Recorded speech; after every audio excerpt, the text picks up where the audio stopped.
We have 1, 2, 3 members of the board. We do have a quorum, but would you like to begin or give it a few more minutes, or how would you like to handle it? People, Terry, anybody, RSVP? I don't know who gets the RFP. Sorry if I do not, but. Yeah, Dawn had sent an email and there was maybe 5 or 6. Everybody said yes.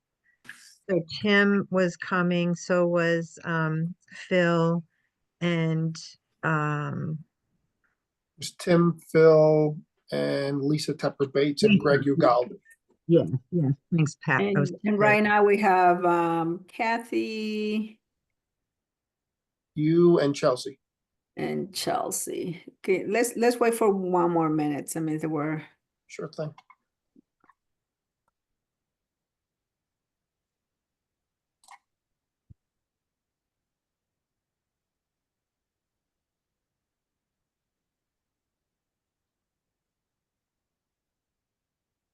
We have Tim now. Good. Hey, Tim, how are you? I'm doing well. Can you guys hear me? We can, yes. Thank Awesome. you.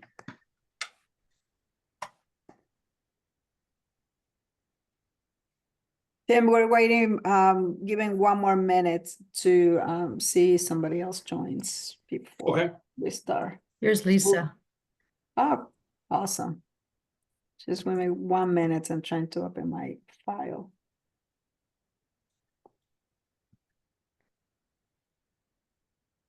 Hi, Lisa. How are you today? Hi, good. Thanks so much. I'm sorry, my camera is not up. I'm working on it. It's okay. We can hear you fine.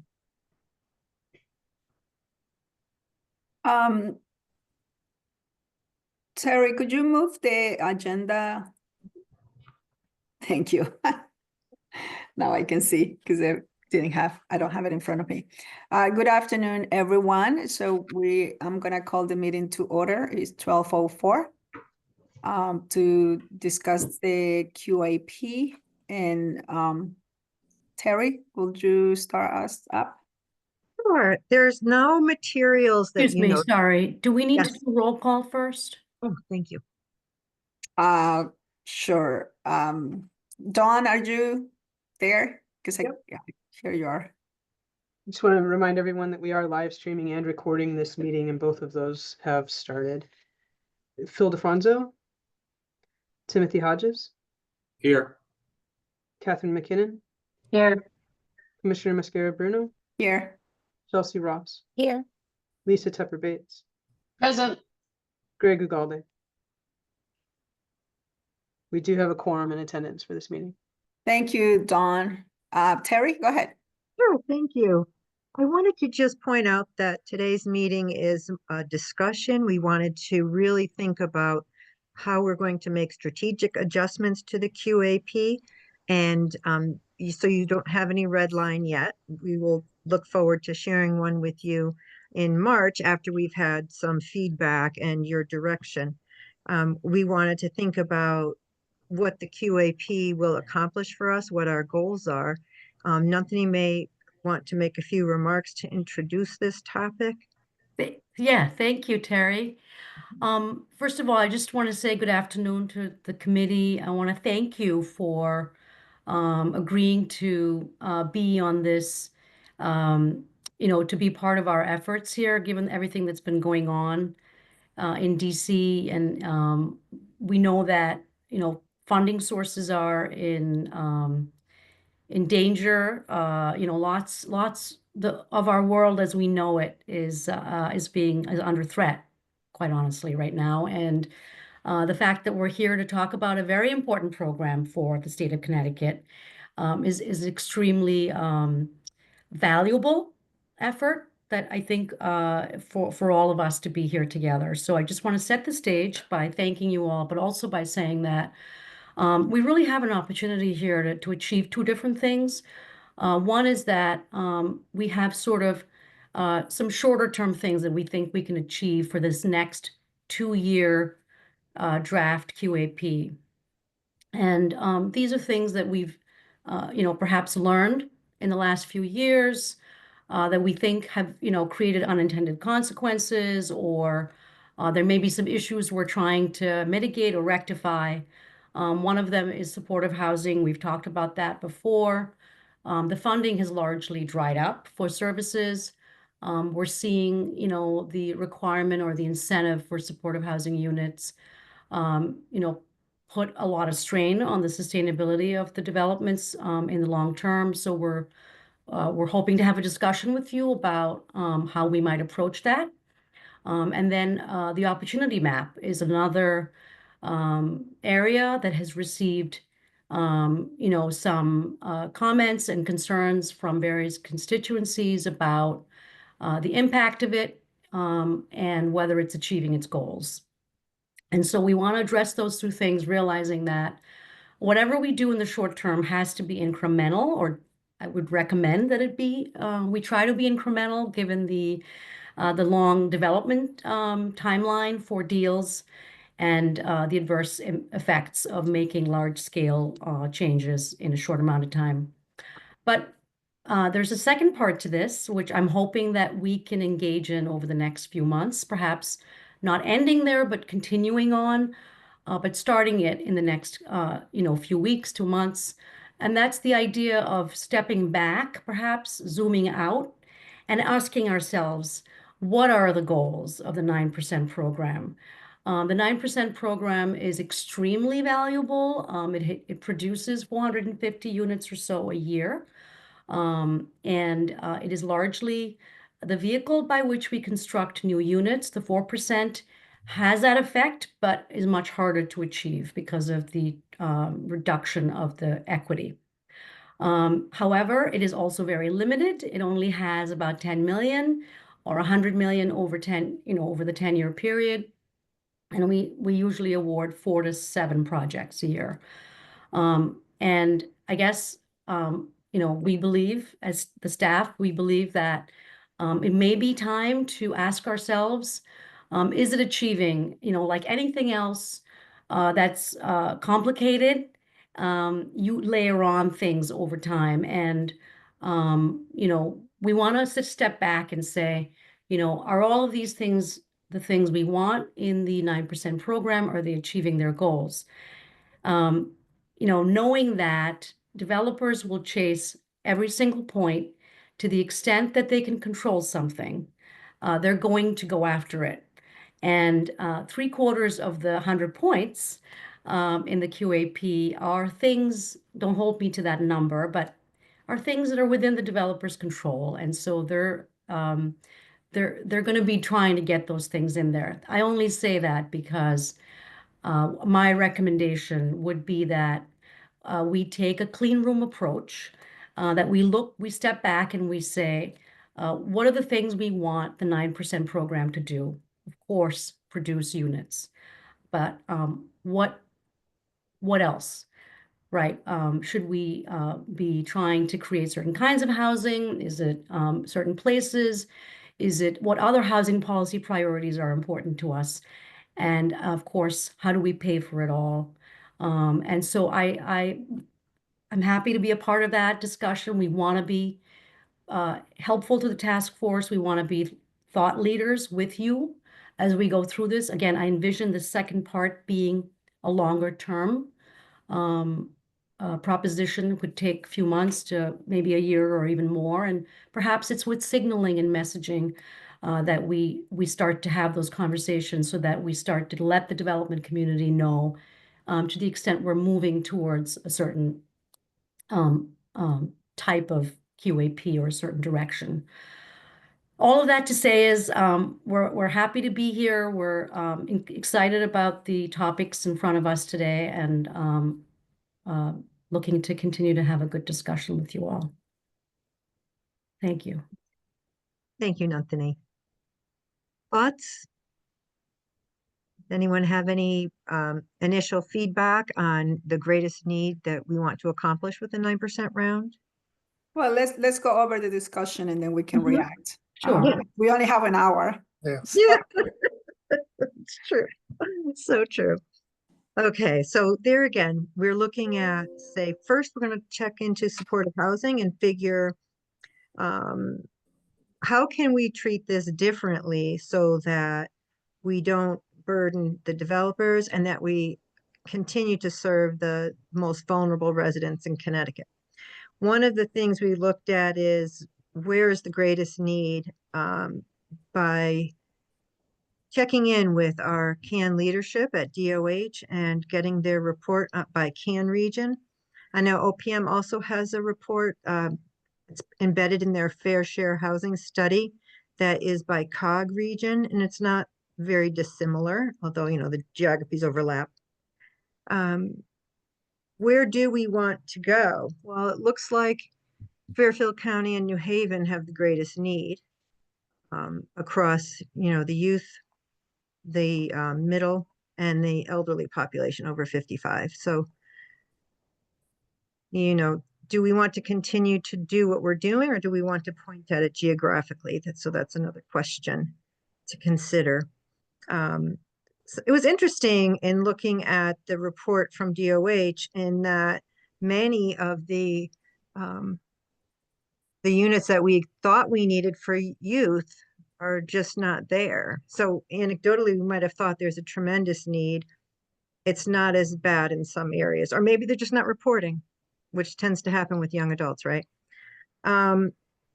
So we were looking at number one in the points category for supportive housing, making it's under rental affordability, right?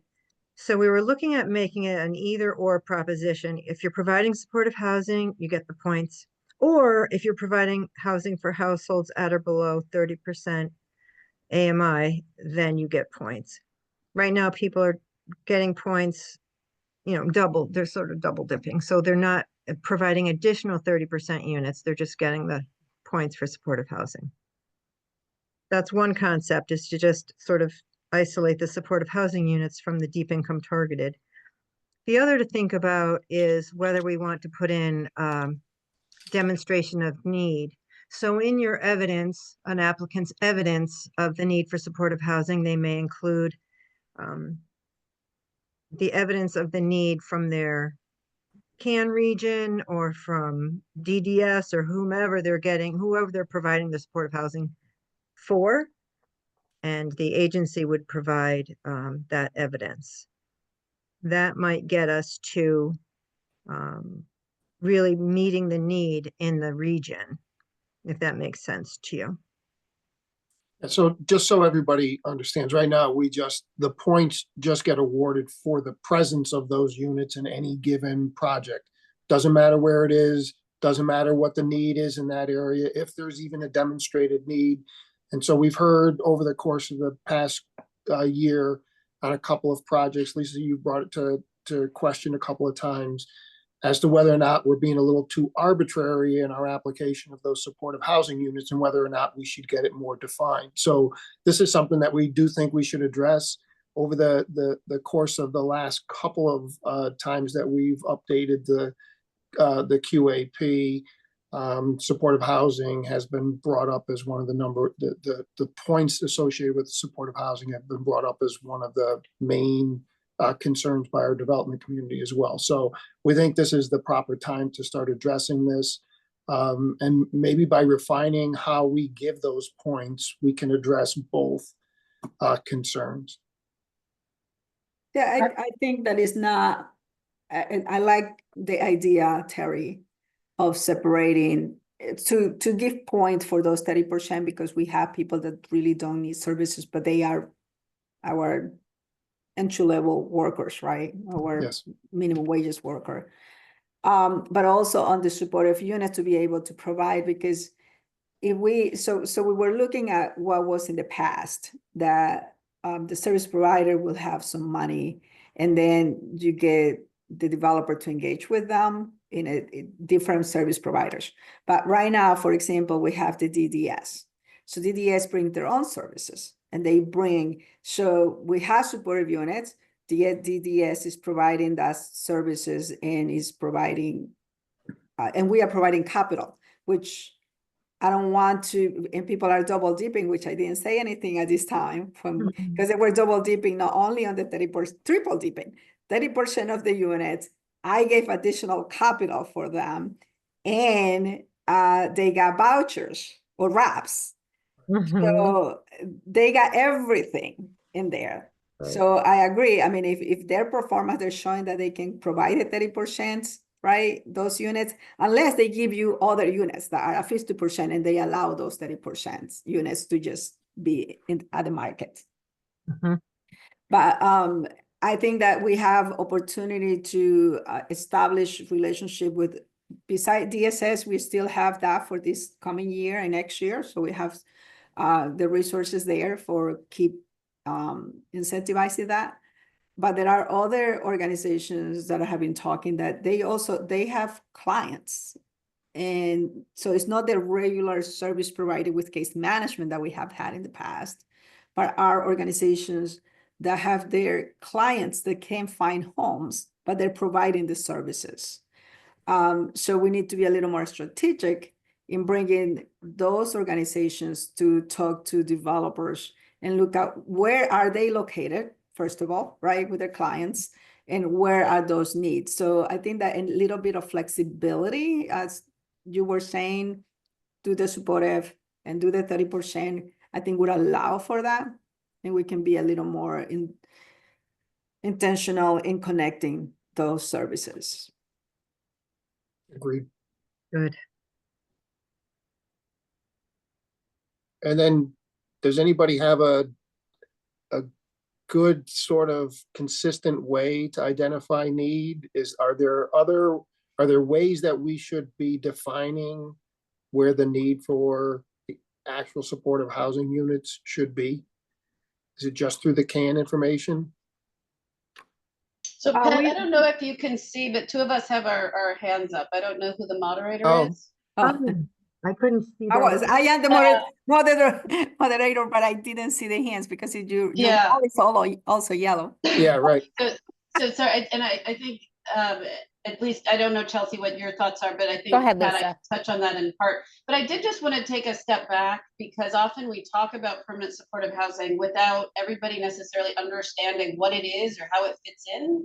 So just for the record, I think it's really important to start there. And to remind people that Connecticut's in a very different place, in a good way, than almost every community in the United States. And just for those of you I haven't worked with, for the last 15 years, I have been working in some way on homelessness. So I've come to know this spectrum really well. I know, Terry, you're nodding, and Chelsea, you have as well. But I just want to reflect the fact that permanent supportive housing, by definition, is supposed to be for people who have a permanent disabling condition, a severe and permanent disabling condition. That's really a pretty high bar. Now, there are a lot of people who need that help, but it's a high bar. It's not really supposed to be a resource just for people who need housing. And there are a lot of people who need housing, but it's supposed to be reserved for those in most need. So I just wanted to make that clear for folks. In my experience, Connecticut, just as a point of fact, probably has more per capita permanent supportive housing than almost any other community in America, because we've done a really good job building that stock.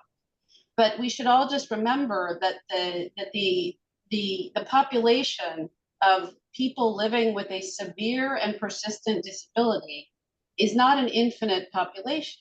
So there's a question as to how are we using that most expensive, because it is the most expensive of all housing resources, to target that population and turning over those units and using it wisely. Another piece of this, though, that I think fits in well, Commissioner and Terry, with what you proposed, is the fact that it's pretty well understood and documented that when people struggle in homelessness for an extended period of time, they decompensate. So you create more people with higher need if you can't resolve their homelessness earlier. And part of how you resolve their homelessness earlier is by expanding the stock of deeply affordable housing available for people who don't need that more intensive set of resources. So that they really should fit together. And if you only focus on creating one or the other, then you're in trouble. And I would argue, and others here have thoughts as well, I think in Connecticut right now, we have the biggest need to be creating deeply affordable housing and using our permanent supportive housing stock as best we can. But I would put the priority there. And I think what you're saying is very sensible in terms of thinking harder about how we understand the need. And Pat, to your question, if you're talking about PSH for homelessness, because that's different than the DDS supportive housing, right? Right. But Mhm. for homelessness, we need to make sure that our homeless providers are using that standard and are able to tell you not just how many people are homeless, but how many in the population that they are accountable for are likely to meet that high standard of living with a severe and persistent disabling condition, and then go from there. And I don't know, I just don't know if our cans are able to get that far at this point in time, but I hope that we can get to that point with them. They probably can estimate reasonably well, but they should justify that. And I just do want to say it's problematic if you have someone who is in that category living in a shelter in Danbury to try and take them to Norwich to live. Yes. It's really important to try and match to the community where they are. People often think that people with living with homelessness are very transient. And I'd argue to you, in my experience, they actually are often even more attached to the Yes. geography where they've been living because that's what they have. So I think it's important to be sensitive to that. But I think this is hard, all of this discussion would acknowledge that. But I think the type of thinking you're putting on the table makes a lot of sense for Connecticut at the point in time where we are now. Yeah, and Lisa,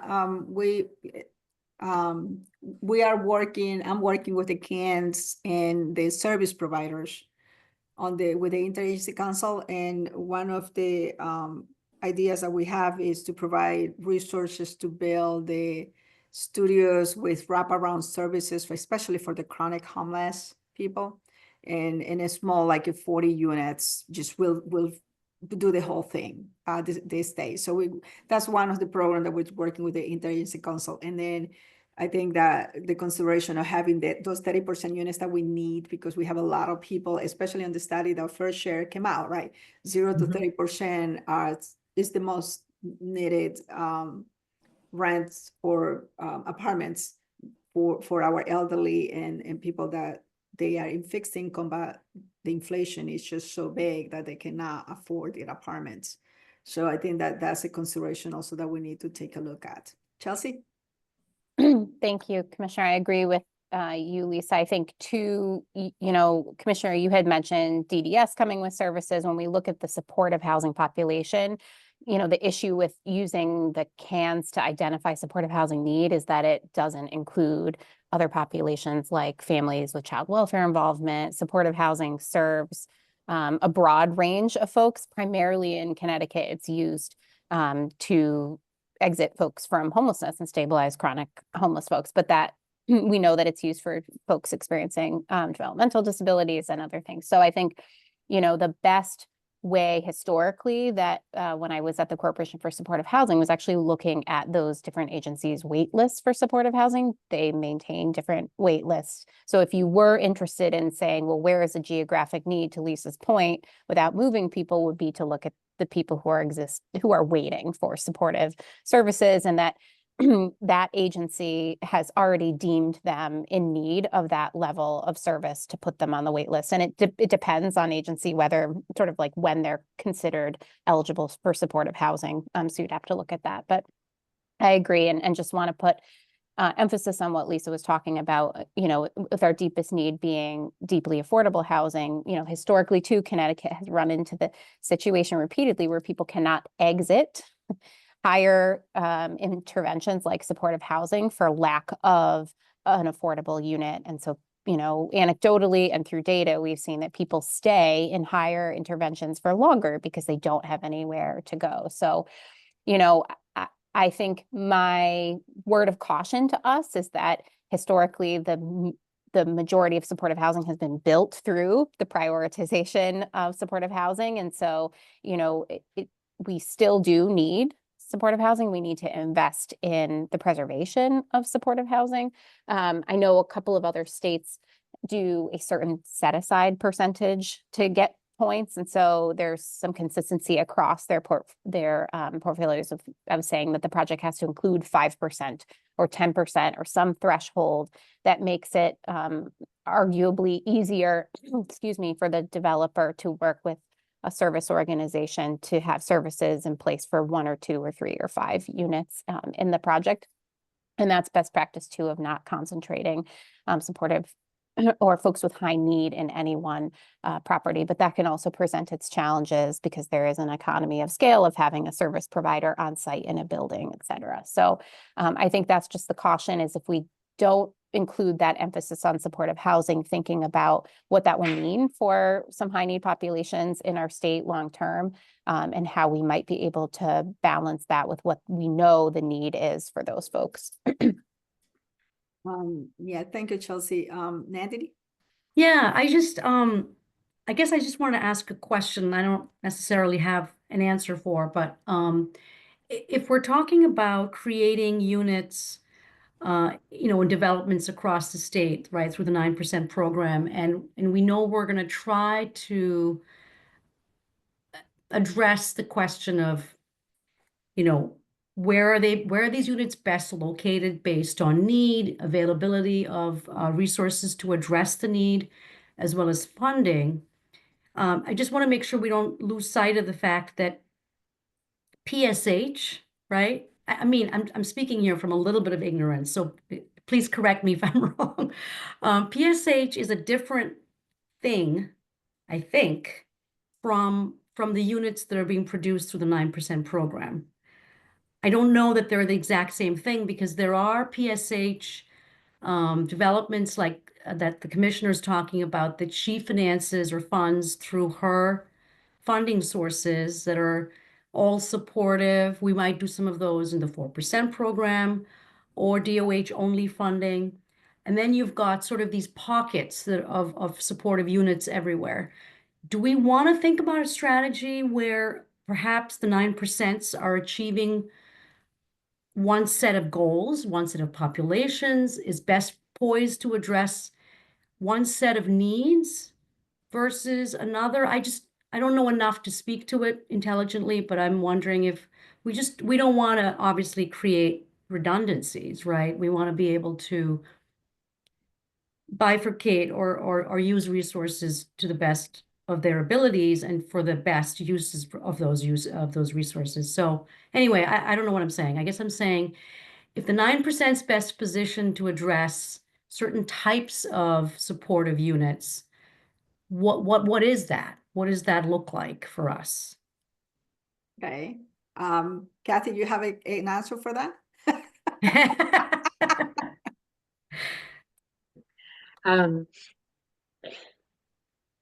I think that we're talking about so few numbers, right?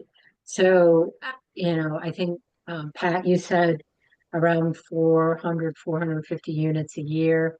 And out of that number, how many are supportive? Is it even 10%?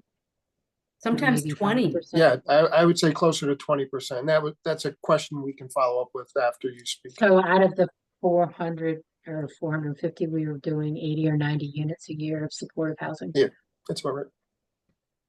And so is the need then, is that enough to direct projects to certain communities? It's just, as a developer, putting together a 9% project is hard. And all the stars have to align in terms of the land and the town and zoning and, so I'm not sure. It feels like if you can do a 9% and add supportive housing to it, that's a win-win. But would you try to do a 9% for the purpose of doing supportive housing? I don't think so. And maybe that's what I think Nandini was Kathy, getting into. you bring a really good point, and I think that's what we're trying to balance right now, because some people have been already working on new projects and they perhaps thinking about that supportive housing. But at the same token, the 30%, I value those 30% units because it really brings units to the lowest income residents that might not need that Right. support. And you're saying we don't get a lot of supportive units, maybe a way to because these units are really, really expensive. Maybe I'll take that money from supportive units and put it into our pilot tariff, whatever we call it before, with supportive Right. units. Right. And that's something that to think about. But thank you for bringing that to, I don't have an answer to it, but I think you bring a good point. One thing we could potentially do with the supportive housing in the 9% round is transition to a moving on model. So these units would be available to those folks who need to exit a high service enriched unit because they don't really need to be there anymore, but they want to stay in their community and there's just no place to go. There you would have this. That's that would need to be fleshed out a little more, but there was a concept we used to look for units. I don't know when we did the last moving on, probably maybe 3 years ago, but if not more, pre-COVID. So I guess that's longer than that. But that's a thought too, we can think about for down the road, get more info on that for you. Yeah, So- and trying to be a little bit flexible too, because when we Mhm. start putting names and rules, that's when it gets complicated, especially for the tax credit. The 9% is just the Yeah. regulations, the requirements, the every year that you have the compliance that you have to have is a little difficult to. So I'm willing to look at other ways that we can also do supportive units if that's a case that we need to take a look at it. But I just make it easier and being Yeah. able to be flexible because it's complicated. It's complicated to get to a project, Kathy says, and then it's complicated to get a finance, and it's more complicated to run the properties Yeah. through the 15 years compliance. Right. I think that's important. I think that gets lost a little bit. We talk a lot about the development of the project, but we oftentimes kind of end it there and we don't talk about the sustainability, right? The ability to run the project with some of those units and the impact that it's going to have on it. I'm sorry, Chelsea, go ahead.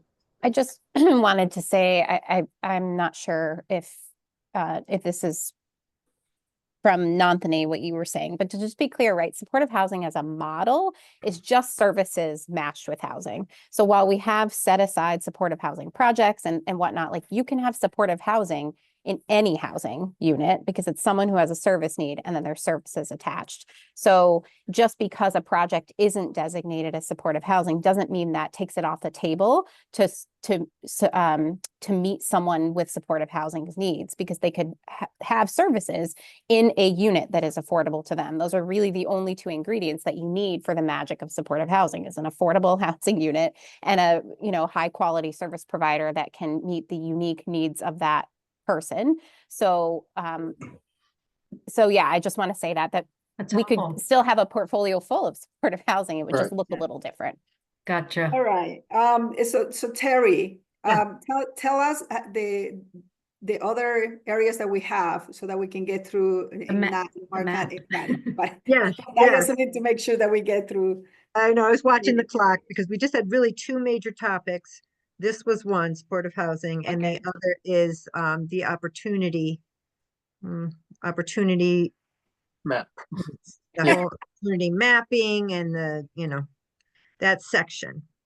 And there's the thought that, well, we're really driving folks into communities that they may not be able to afford and may not be able to enjoy if they're coming from a community where they have established families and maybe they don't want to necessarily move to a different town.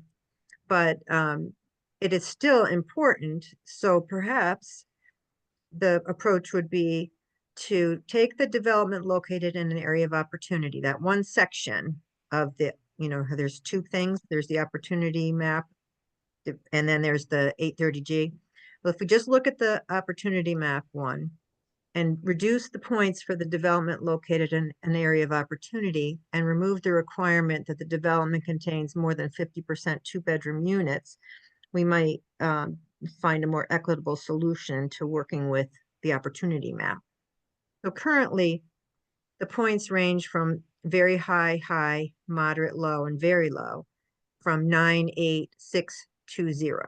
Okay, so the most you could get is 9, which makes it a very rich points category. And if we just reduce it to a simple 4, 3, 2, 1, 0, it would, and again, with that language change, it would make it a little more equitable. So the total points you can get in this category is 10, as opposed to what? 8, 16. 16. Yeah, I'm sorry, 15. 15. 15. Yeah, because you're just taking 5 away, but you're creating a little bit more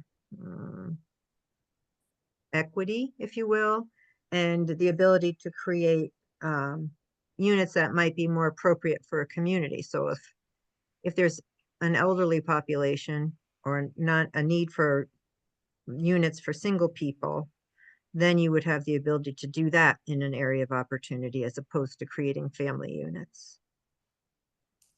So we've had, Go ahead, Pat. Go ahead, Pat. Go I was ahead. just gonna say, so we've had a little bit of pushback on, from a couple of different areas, whether it discriminates on certain sections of the state of Connecticut, but we've also had some recent questions as to whether or not we're not addressing what are considered the low opportunity areas, and are we moving funds away from what could be positive impact in those communities? So it's something that we've been looking at this for a long time now, because there's always been a lot of noise around the opportunity map, and not unjustifiably so. And so we want to take a good look at it, but we don't want to just eliminate and just say do whatever wherever. We still want to have some input on where we feel is the best placement of these units. So we've been trying to come up with a concept around needs-based mapping. So where there's actual needs, where we can describe where there's a big need for 30% AMI units and 60% AMI units, and try to match the need with some of the housing development that we're looking to create with this. So there's a whole lot of thought around it.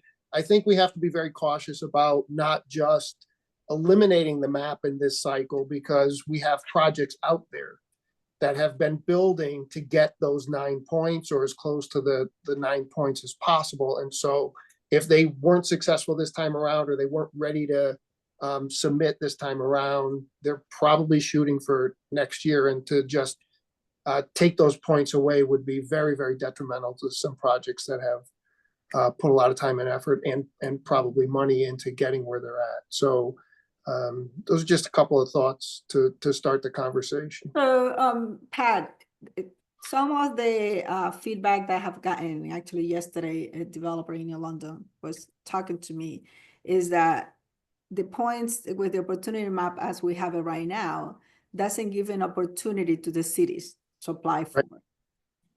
Right. And that is a problem. And that Yes. will be a problem. Agreed. Well, the cities have other points that they Right. can maximize, though. Yeah, There's they a whole generally get section that applies only to cities. Yeah. We can't forget there's 100 points here, and some particular characteristics drive some points and some characteristics drive others. The cities do lose pretty much all of the 830G points, and if they're a low opportunity municipality city, which most of the bigger ones are, they also lose the 9 points. So there's a 15-point grouping there that they don't have access to, and we see that quite often. The smaller communities, almost all the smaller communities across the state, get access to both the 830G points because of their historical, let's not bring affordable housing into our communities, and then they also get a lot of the opportunity points as well. So, but where they fall down on is a lot of those communities don't get the priority location points, right? There's another 5 points out there for priority locations that has your things like water, sewer, transit. Yeah. Yeah. So So again, you lose points in some places, you get points in other places. Really, the bigger cities, I think, do miss out proportionally on more points because of the 15 points in the 830G and the opportunity map. And So we're trying to blend that and that down a is, little bit. so that we need to take a look at how can Yes. we make it a little more fair so that they have the project they can compete, because right now we leave them out with 15 points.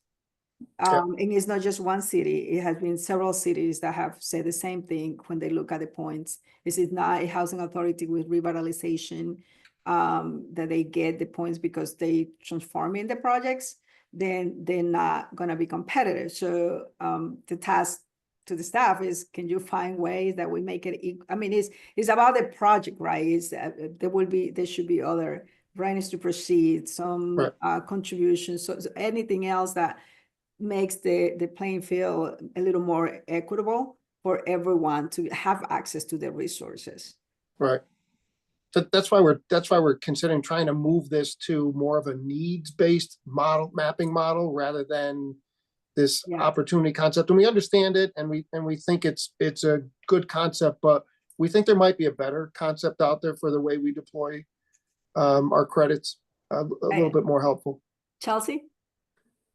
Yeah, I'll say, when I was taking a closer look at the QAP, exactly what you talked about, commissioners, is, if we're not incentivizing cities, but I think it's, and I'm sure 9 or Terry or 10. Debbie, right? Yeah, 9 or 10 points to incentivize urban areas. And so, I left looking at it saying, well, by allocating points in both areas, the QAP effectively incentivizes development in neither area, right? And so then why, like, I think as a task force, as a board, as an organization, we need to decide, is geographic targeting something that we're trying to accomplish? Because I think if we are, setting aside whether I think we should or not, I don't know that we are through the QAP with points. And I don't know how many projects, I know we've seen more projects in suburban communities awarded lately, but is it really because of that? Or is it because of other aspects of their application?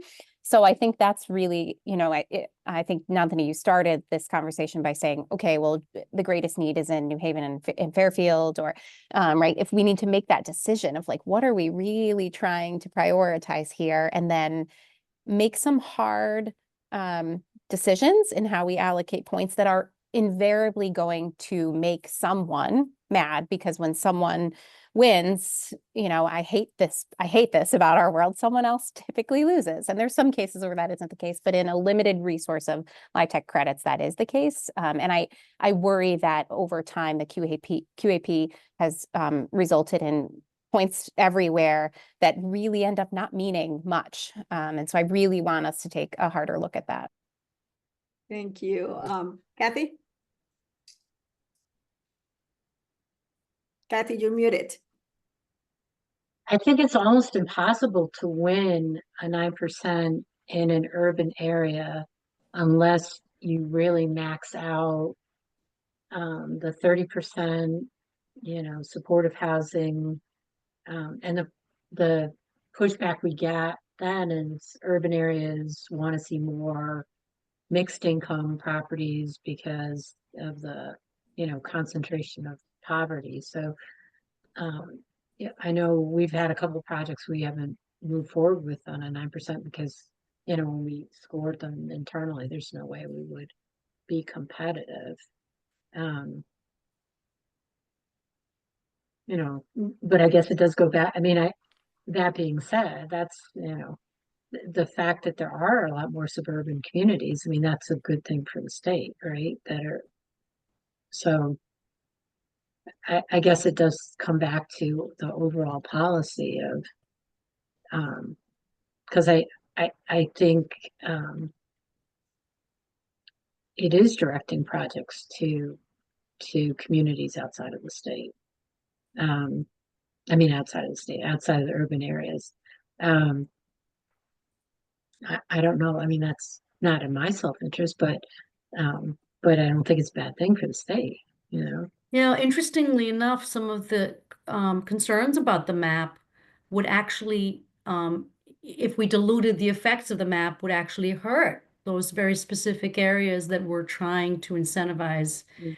through the map. So it's an odd predicament. I think part of the map's kind of criticisms, if you will, are that it's a hard thing to understand. It's kind of abstract, it's not that it doesn't have, and Pat keeps mentioning need, because I think that maybe we need to start thinking about it in terms of like affordability. Where is there need for affordability? And that could be anywhere in the state, right? It could be in rural areas, but it could also be in suburban areas. It could also be in the cities. And there is need, and I think we have to figure out how to measure it. Yeah, except that if there's need for tens of thousands of units, 9% is producing 400. Yeah. Is it even worth doing that analysis? Because pretty much any community would say there's a need for more affordable housing right now. But That some are gets- going to have greater needs than others, right? I mean, and this is we wrestle with this all Yeah, the time, yeah, and that's part of the argument as to why we have all these other influences on our QAP pointing, right? And with such a great need, shouldn't we be trying to build as many units? Shouldn't that be our priority, right? Build as many units as possible with the Yeah. limited resource you have Anywhere. anywhere, wherever, where you can get Potential. them. So it's just, we wrestle with this all the time because 450 against 100,000 is, just so nominal. Lisa, you had your hand up? Or from Oh, before? yeah, thank you. That's actually, Pat, exactly what I wanted to try and introduce into the mix, is that question of how can we put a stronger emphasis on what is the path to create more units, right? And one question I wanted to ask is whether this team has had the opportunity to think about similar communities and the number of units they are able to produce per LIHTC credit. Are there communities, again, I understand there are places where it's much cheaper to Yeah. build, right? But Yeah. if you thought about, have we had the opportunity, or is it in the realm of possible to even just do a little bit of research to see, are we, where do we fit in like communities with regard to how many units we're producing? I think that'd be really helpful to understand. And maybe we're really performing well for relatively expensive communities in terms of units created per LIHTC dollar, or maybe we're not. I don't know. And it might be really helpful, because if there is a relatively similar community that is doing better and creating more units per LIHTC credit, we could, that'd be a good starting place to say, okay, what are they doing differently? Because that's I think has to be, of the 10 things we want to accomplish, like thing 1 through 9 has to be create more units more quickly. And so how do we think about that? And what are the levers here that are at our disposal right now that we could pull to get there? So you were already going there, Pat, but thank you. I think, Lisa, I think that information is out there, just cautionary. There's so many various inputs, right? And each state's going to have its own sort of agenda as to what do they want to focus on as an administration. And I think even within Connecticut, the cost per the LIHTC dollar per unit is different, in Fairfield County than it is in, say, New London County, because the cost of labor is higher, the cost of materials is higher, demand for your subcontractors is higher. But that's something, that information I think is available. We'll check into it and see what we can come up with. Maybe we get more points for readiness to proceed. Like if you can We- close within 3 months, then you get more points. Lisa And brought then us- we have to be Get a willing points, big, urban and suburbs equal, and then readiness to Yeah. proceed, how much money you bring to the table, and let's go. and then we should subtract points when they don't deliver the next time. Exactly. Because No, that's how do you hold their seriously- feet to the fire? That's always the Yeah, question. yeah. That's a really good point. Chelsea, I think Very. is your hand still up or up again, Chelsea? Up again. Oh, no, I just wanted to make sure. Got a lot to say today. I think at some point somebody shared the percent of 0 to 30% AMI units that the program has produced over the last couple of years. And I was trying to look for it somewhere in my notes, but I think those are the two goals that can be at odds with each other. And we said that is like producing for the deepest level of affordability and then producing the most units. And the deeper the affordability, generally, the more they cost. And so I think that's something that we have to grapple with a little bit. I think it was about 25%, but you can check and correct me if I'm wrong. About 25% of the units produced over the last couple of years was in that 0 to 30% AMI. And so my concern would be if we are prioritizing projects that can produce more units, are we giving away affordability? And should that be something that CHFA does? Because those units aren't going to be produced by the market. So that's a concern I have. We need to keep those 30%, even those are, all the flexibility, because they're more expensive, but that's why the 9% makes sense for projects to have 30% units. Yeah, Because I think we need to was somebody good? No, go ahead. Oh, I think we need to realize that sort of every and we put into our QAP, like we want to produce units, and we want those units to be this, and we want those. Every and is a layer of cost to these projects. So I think I think what Nandini was mentioning early on was this kind of white room idea where we essentially on the side, after we do this, we sit back and we say, all right, we're starting from nowhere. We're starting from ground zero. What should our QAP look like and how we build it? I think that would be a great exercise for us to do ahead of the next 2-year cycle. Because we're talking cost, we're trying to talk about efficiency, we're talking about certain unit types and what we want to see our QAP accomplish. And as we add things in, we just add costs. So we kind of fight against our own wishes here. And because we cap our credits to a certain number per unit, the lowest AMI units aren't costing more from a credit perspective, but they are costing more from a subsidy. Yeah. And from the point of view of them needing support via like rental assistance or other sources of funding. And then the other thing I wanted to say was that the market rate units are providing that offset as well. So I don't know that, so I just wanted to say that. The thing about with the 30%, if you don't have a subsidy, in an urban setting, the 60% rents are not that much lower than the market. Right. So there isn't a lot to offset Mm-hmm. the 30% rent. So if you put a project together with maxing out those 30% units, you don't have a subsidy, you're going to run into operational trouble pretty quick. Yeah. Because you don't get it on the other side. Yeah, that's what we've heard mostly from our development community. Even with the 30s, there needs to be some subsidy, a regular subsidy to offset the operational impact. Yeah. Of course, the other thing to look at, I never want to miss an opportunity to talk about taxes, but the other big component of all these operating performance of property taxes, and the higher the property taxes, the more subsidy you need. So yeah, and unfortunately, have more uniform property taxes. Yeah, and unfortunately, most of the higher mill rates are in the urban municipalities in the state of Connecticut. Some of them are at 60. Unless you do it 100% affordable. Right.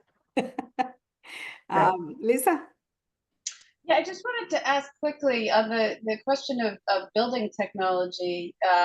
We know that, for example, the vessel technology allows you to build at a rate where they can actually rent below market and make it work, right? So there is building technology out there that allows you to build at a rate where more affordable rents are enough to make the project sustainable. is there a different way? And maybe we don't need to speak to that in the QAP. Maybe that's part of what they bring to the table. But I think it's a missed opportunity for Connecticut that we're not using those new technologies more. And there are people here with far more expertise than I'm ever going to have on building, but I've been very impressed with the little I've seen and little I've heard about that technology. So is there something we can or should do to incentivize more use of that more economical construction methodology? We actually have a meeting with them, Lisa, next week. Part of the problem is that their current design, or their initial design that they came out with, doesn't meet some of our design standards and doesn't meet a lot of design standards in QAP's crust. They're looking to evolve their product, so we're going to meet with them. But I agree, we've talked about the possibility of offering some points for innovation, creative design, and I think one of the things we would like to see is replication of design, because we're seeing it. Some of the architectural costs that you see, some of the soft costs on these projects really make you shudder a little bit, and a lot of it is just regurgitated design. So we're trying to come up with thoughtful ways of seeing replication of design where people get credited for it. If the next time you see it, the cost associated with the design of it is much less. So yeah, I think your points are well made. Recycling design. Get points for recycling designs. Right. Yeah. Maybe that's it, but I just want to flag, Pat, and I know that you're working on this, but that's a persistent concern of mine, that the vessel housing clearly meets building code for residential housing in Connecticut. Yep. Why are our standards so different that they can't meet it? I don't understand that. Yep. And it's a problem. So I hope that, and I know you're proceeding on that, Pat, and I appreciate it, but I just wanted to flag that this is yet another opportunity to reflect on the fact that I'm afraid that out of a lot of good intent, we've built building standards that now are between us and increasing the amount of units we can create with the resources we have. Don't disagree. I don't know if CHFA would want to put more guidelines on architectural fees. I mean,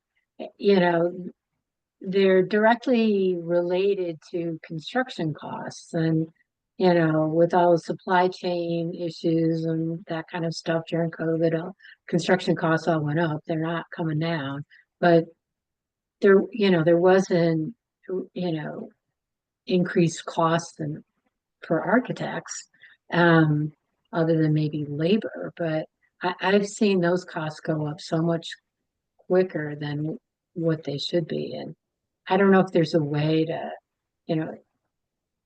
if there was a way to restrict it. I mean, I know there's like restrictions on profit and overhead for general contractors. And Kathy, the department has met with the architect. We met a month ago, and there is a small group that is meeting because we brought that to them. And we said we want to work together. We don't want to just put a cap, but the cost is too high. Yeah. And also the design. I know you guys want to have the best plaque or whatever you want to go after, but that costs to stay a lot of money. Agreed. And we need to take a look at that, because we make comparison between the market rate units and luxury. And one of the architect brought it to us, and he said, I have two projects, and the affordable housing is $100,000 more than the luxury apartments. Right. So that's something wrong. Then we see like there is something wrong there. So we are having conversation, Kathy. This is a separate. That's great. Yeah. I have to jump in here. We're at 1 o'clock. This has been a wonderful conversation. But unfortunately, we've got other work to do. Terry, what's next on the agenda here? So just approving the meeting minutes from the last minute. Can I have a motion to approve the minutes from our last meeting? Moved. Second. Yes. Thank you. All those in favor, raise your hand, please. All right, motion carries. Thank you very much. Keep thinking about it and come back with new thoughts for the next meeting. Thank you. Very encouraging Bye. conversation. Thank you all.